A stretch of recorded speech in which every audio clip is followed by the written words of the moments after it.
India Legal presents Courts Roundup.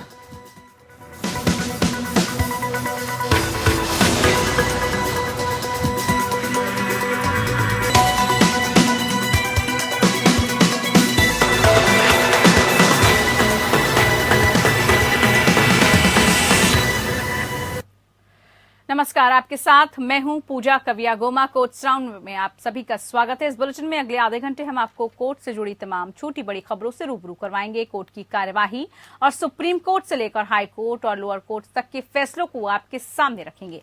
लेकिन आगे बढ़ने से पहले डाल लेते हैं एक नजर हेडलाइंस पर।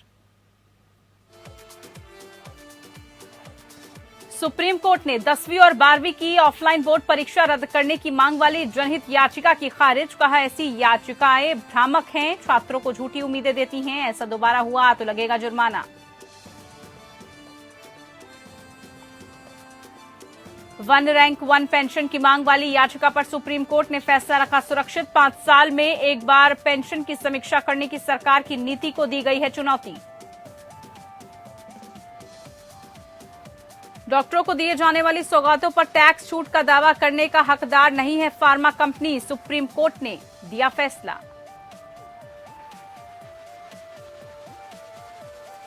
पश्चिम बंगाल सरकार में शांतिपूर्ण चुनावों के लिए केंद्रीय अर्धसैनिक बलों की तैनाती की आवश्यकता पर 24 घंटों में जवाब तलब। राज्य चुनाव आयोग और अधिकारियों को संयुक्त बैठक करने का निर्देश।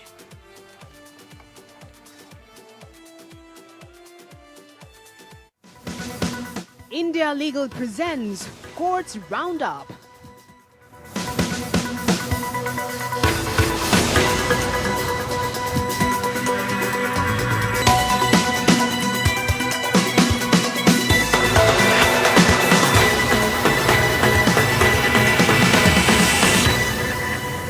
सुप्रीम कोर्ट ने 10वीं और 12वीं की ऑफलाइन परीक्षाओं को लेकर अहम फैसला सुनाया है। कोर्ट ने 10वीं और 12वीं की बोर्ड परीक्षाओं को ऑनलाइन कराने से इंकार कर दिया। बुधवार को हुई सुनवाई में ऑफलाइन परीक्षाएं रद्द करने की याचिका सुप्रीम कोर्ट ने खारिज कर दी है। कोर्ट ने कहा कि अथॉरिटी परीक्षाओं को लेकर आगे बढ़े। कोर्ट ने यह भी कहा कि वो इस मामले में दखल नहीं देगा।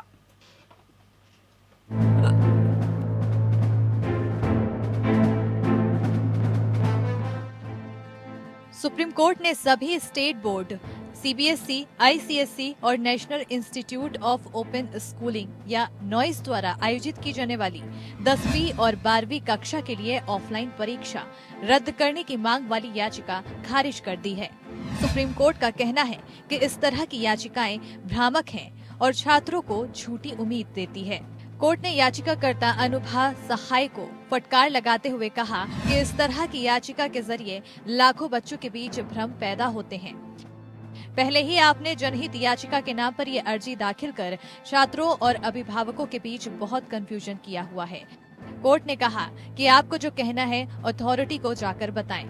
कोर्ट ने कहा कि justice A.M. Khanwilkar, justice Dinesh Maheshwari और जस्टिस सिटी रवि कुमार की बेंच ने ये कहा है कि ये प्री मैच्योर याचिका है। साथ ही कोर्ट ने कहा कि अगर ऐसा दोबारा किया जाता है तो जुर्माना भी लगाया जाएगा। सीबीएसई के 10वीं 12वीं के इम्तिहान ऑनलाइन कराने के मामले में सुप्रीम कोर्ट ने याचिकाकर्ता की दलीलें सुनने के बाद याचिका खारिज कर दी है। याचिकाकर्ता ने कहा था कि पिछले साल की तरह ही परीक्षा कराने का आदेश दिया जाए। कोर्ट ने कहा कि अधिकारी पहले से ही तारीखों और अन्य व्यवस्थाओं को अंतिम रूप देने पर काम कर रहे हैं। अगर उन्हें अंतिम रूप देने के बाद कोई समस्या है तो पीड़ित पक्ष अधिकारियों से संपर्क कर सकते हैं। कोर्ट ने कहा कि आपको जो कहना है अथॉरिटी को जाकर बताएं। ये गैर जिम्मेदाराना ढंग से जनहित याचिका का दुरुपयोग है। लोग भी कैसी कैसी याचिका दाखिल कर देते हैं। कोर्ट ने कहा कि बोर्ड और परीक्षा से जुड़ी अथॉरिटीज को भी सब पता है। हमारे दखल देने का कोई मतलब नहीं है।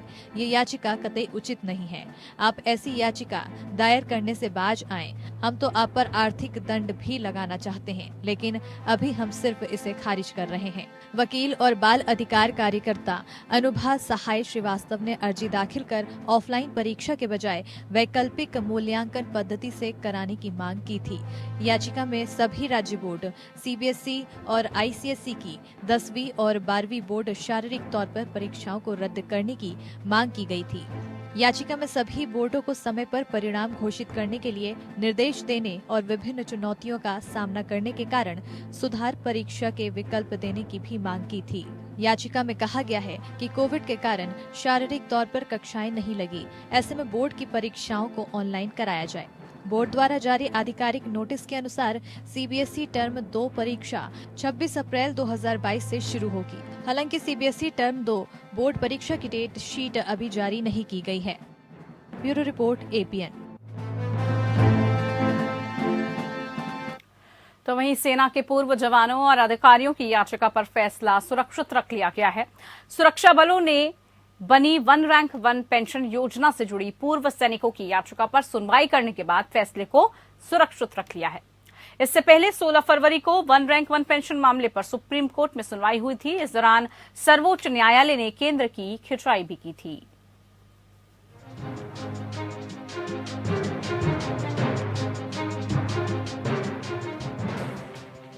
वन रैंक वन पेंशन की मांग को लेकर इंडियन एक्स सर्विसमैन मूवमेंट द्वारा दाखिल याचिका पर सुप्रीम कोर्ट ने फैसला सुरक्षित रख लिया है। केंद्र सरकार ने सुप्रीम कोर्ट में दिए गए अपने हलफनामे में बताया है कि 2014 में तत्कालीन वित्त मंत्री पी चिदम्बरम ने कैबिनेट की सिफारिश के बिना दिए ओआरओपी पर चर्चा के दौरान बयान दिया था, जबकि 2015 की वास्तविक नीति अलग थी।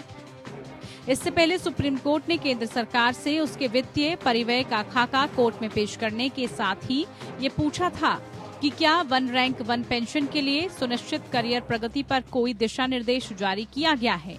कोर्ट ने पूछा था कि MACP के तहत कितने लोगों को इस सुविधा का लाभ दिया गया है। केंद्र ने सोमवार को सुप्रीम कोर्ट से कहा कि रक्षा कर्मियों के लिए 1 रैंक 1 पेंशन या OROP को सैद्धांतिक मंजूरी देने पर 17 जनवरी 2014 को तत्कालीन वित्त मंत्री पी चिदम्बरम का बयान उस समय के केंद्रीय मंत्रिमंडल की किसी सिफारिश के बगैर था। हालांकि केंद्र ने OROP पर लंबित मामले में दाखिल अपने अतिरिक्त हलफनामे में कहा कि कैबिनेट सचिवालय ने कागजात के नियम के मुताबिक 7 नवंबर 2015 को प्रधानमंत्री की मंजूरी से अवगत कराया था। ये स्पष्टीकरण केंद्र ने न्यायमूर्ति DY चंद्रचूड़ की अध्यक्षता वाली एक पीठ की ओर से सरकार से स्पष्ट करने को कहे जाने के बाद दिया गया है कि क्या 17 फरवरी 2014 को तत्कालीन वित्त मंत्री का दिया गया बयान केंद्रीय मंत्रिमंडल के किसी निर्णय या सिफारिश पर आधारित था।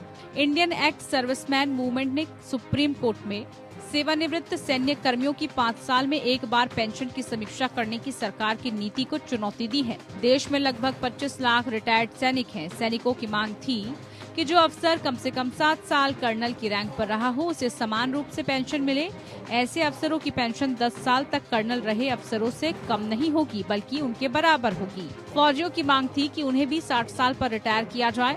सैनिकों को 33 साल पर ही रिटायर कर दिया जाता है और उसके बाद सारा जीवन उन्हें पेंशन पर ही गुजारना पड़ता है, जबकि अन्य कर्मचारी 60 साल तक पूरी तनख्वाह पाते हैं।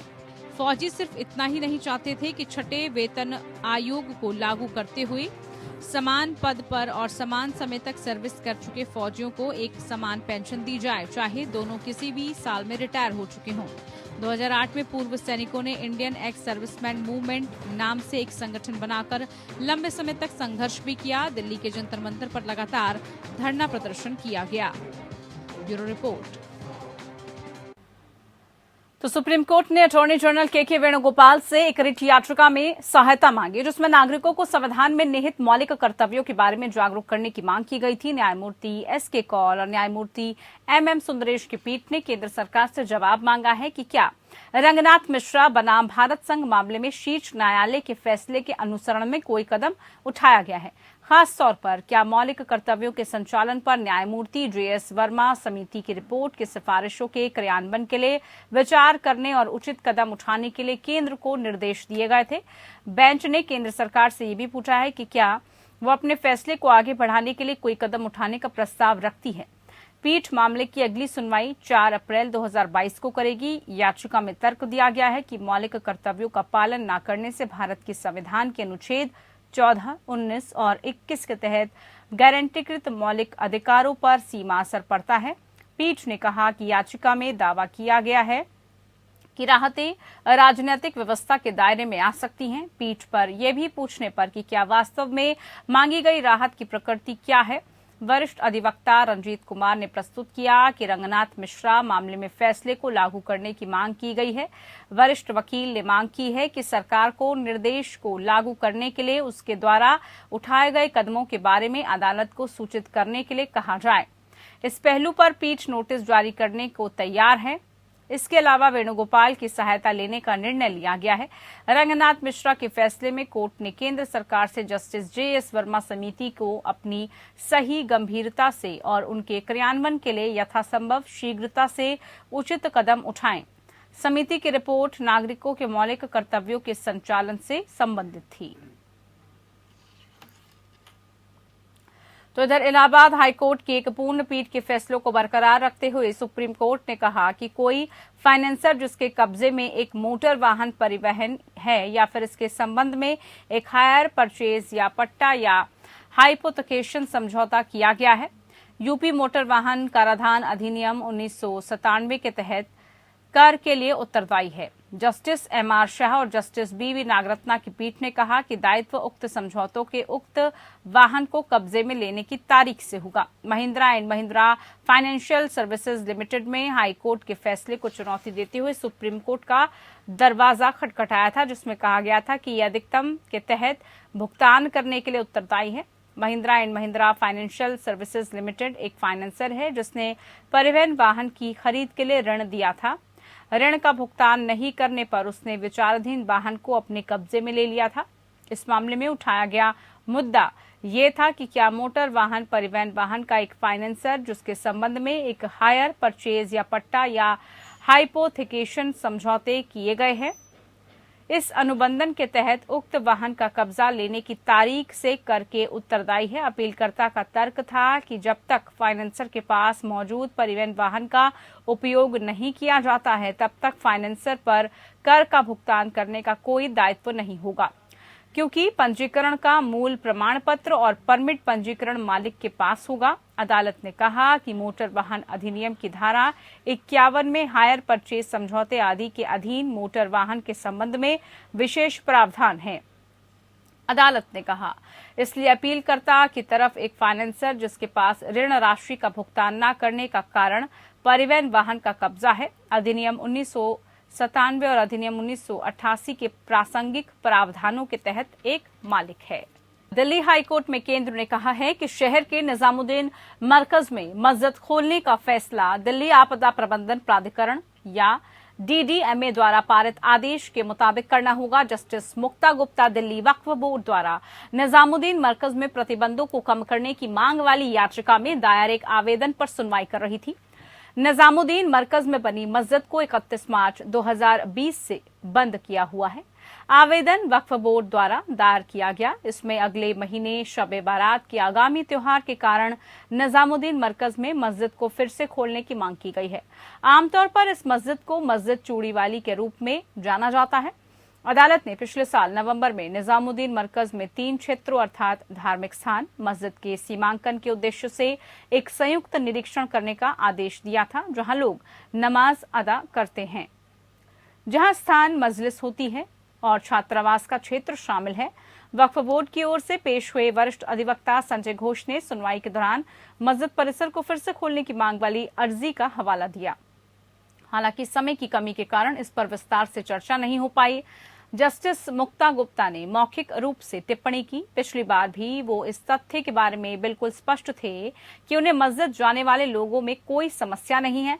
वास्तव में आप लोग इसे सुलझा सकते हैं। केंद्र की ओर से पेश अधिवक्ता रजत नायर ने प्रस्तुत किया है कि बयान को रिकॉर्ड में लेते हुए न्यायालय ने आदेश दिया। भारत संघ की ओर से पेश वकील का कहना है कि जहां तक मस्जिद खोलने का संबंध है वो DDMA के आदेशों के अनुसार होना चाहिए। इस संबंध में एक स्टेटस रिपोर्ट दाखिल करेंगे। दिल्ली पुलिस द्वारा स्टेटस रिपोर्ट दायर करने की मांग करते हुए अदालत ने मामले को आगे की सुनवाई के लिए 4 मार्च को पोस्ट किया।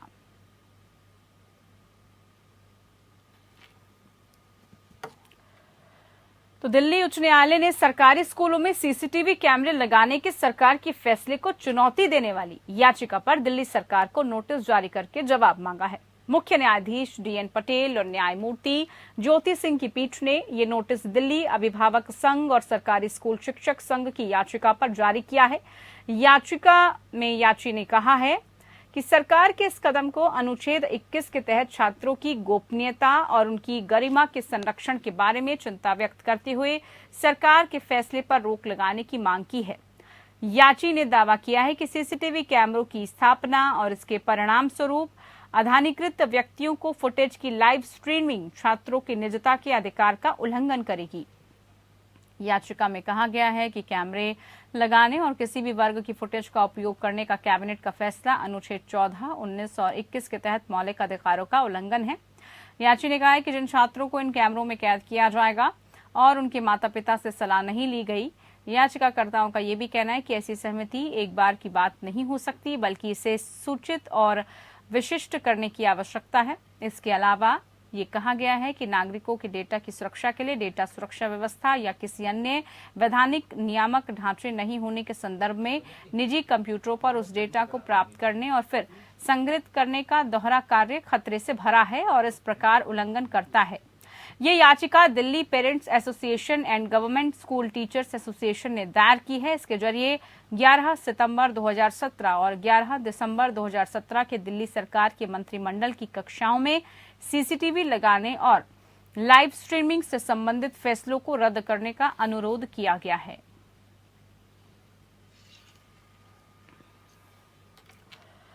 कर्नाटक हाईकोर्ट ने राज्य सरकार को निर्देश दिया है कि वो सरकारी स्वामित्व वाले चाइल्ड केयर इंस्टीट्यूट से लापता 141 बच्चों का पता लगाने के लिए की गई जांच की एक रिपोर्ट 2 सप्ताह के समय में रिकॉर्ड में रखे।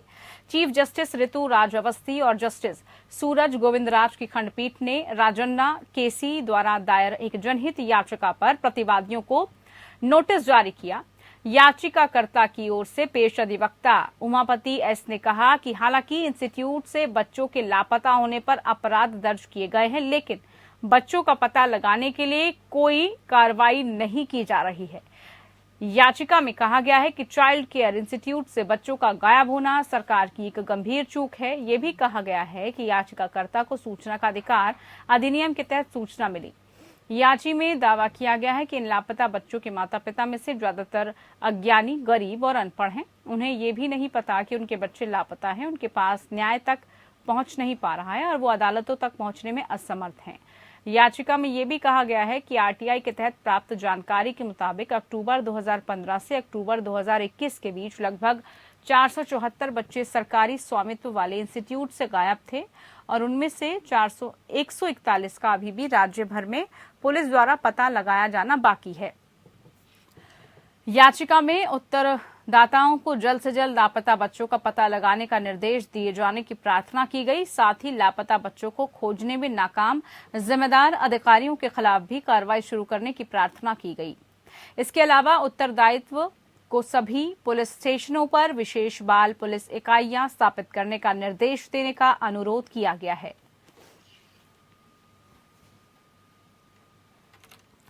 कलकत्ता हाईकोर्ट ने राज्य चुनाव आयोग को 24 घंटे के भीतर पश्चिम बंगाल सरकार के अधिकारियों के साथ एक संयुक्त बैठक करने और ये तय करने का निर्देश दिया कि क्या आगामी चुनावों के शांतिपूर्ण संचालन के लिए केंद्रीय अर्धसैनिक बलों की तैनाती की आवश्यकता है।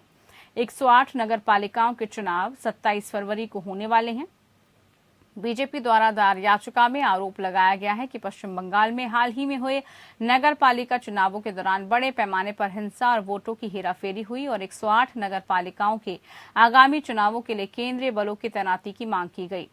दायर याचिका में शेष 108 नगर पालिकाओं के चुनाव के संबंध में कई दिशा निर्देश मांगे गए थे। केंद्रीय बलों की तैनाती, प्रभावी सीसीटीवी निगरानी, एक स्वतंत्र और निष्पक्ष पर्यवेक्षक की स्थापना, मतदान केंद्र पर हिंसा होने पर राज्य चुनाव आयुक्त को अभिव्यक्ति और व्यक्तिगत रूप से जिम्मेदार बनाना शामिल था। मुख्य न्यायाधीश प्रकाश श्रीवास्तव और न्यायमूर्ति राजश्री भारद्वाज की खंडपीठ ने बुधवार को राज्य चुनाव आयोग को 24 घंटे के भीतर राज्य के गृह सचिव, पुलिस महानिरीक्षक और अन्य अधिकारियों के साथ एक संयुक्त बैठक करने और शेष 108 नगर पालिकाओं के आगामी चुनावों के शांतिपूर्ण संचालन के लिए केंद्रीय अर्धसैनिक बल की तैनाती के बारे में निर्णय लेने का निर्देश दिया। पीठ ने राज्य चुनाव आयुक्त को 108 नगर पालिकाओं में से प्रत्येक में जमीनी स्थिति का आकलन करने और लिखित में अपना निर्णय प्रदान करने का भी निर्देश दिया। कोर्ट ने यह भी रेखांकित किया कि यदि राज्य चुनाव आयोग केंद्रीय अर्धसैनिक बलों को तैनात नहीं करने का फैसला लेता है तो राज्य चुनाव आयुक्त व्यक्तिगत रूप से ये सुनिश्चित करने के लिए उत्तरदायित्व होंगे कि कोई हिंसा न हो और स्वतंत्र और निष्पक्ष चुनाव हो।